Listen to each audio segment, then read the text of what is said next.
আচ্ছা, আপনাদের বিয়ে হয়েছে কত বছর? 8 বছর। হ্যাঁ। একটা বাচ্চা আছে, তাই না?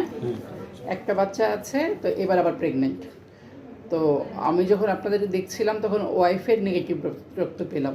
তখন জিজ্ঞেস করতেছিলাম যে ইঞ্জেকশন দিয়েছেন কি না, তখন বলছে না ম্যাম দেইনি, কারণ আমার হাজব্যান্ডের নেগেটিভ। তো আমি আবার কনফার্ম করার জন্য যে আসলেই আপনার হাজব্যান্ডের নেগেটিভ কিনা, আমি আজকে দেখলাম আপনার হাজব্যান্ডেরও নেগেটিভ।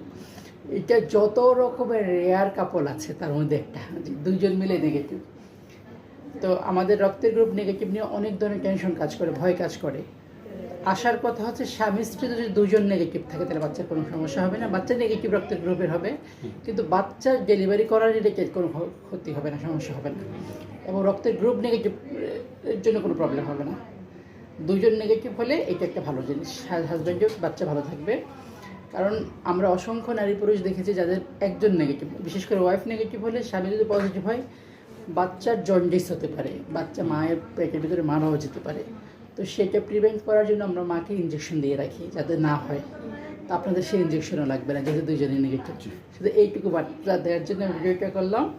তাহলে যারাই গর্ভধারণ করছেন তাদের প্রথম কাজ হচ্ছে রক্তের গ্রুপ পজিটিভ আর নেগেটিভ পরীক্ষা করা। যদি নেগেটিভ হয় তাহলে হাজব্যান্ডকে পরীক্ষা করা। হাজব্যান্ড যদি নেগেটিভ হয় আপনাদের মতো কিছু করা লাগবে না, স্বাভাবিক। হাজব্যান্ড যদি পজিটিভ হয়, ওয়াইফ যদি নেগেটিভ হয়, তাহলে বাচ্চার ক্ষতি হবে কিনা সেই জন্য ডাক্তারকে বলা, রিলেটেড যা যা করার সব করা। ঠিক আছে? জি। ওকে, ধন্যবাদ।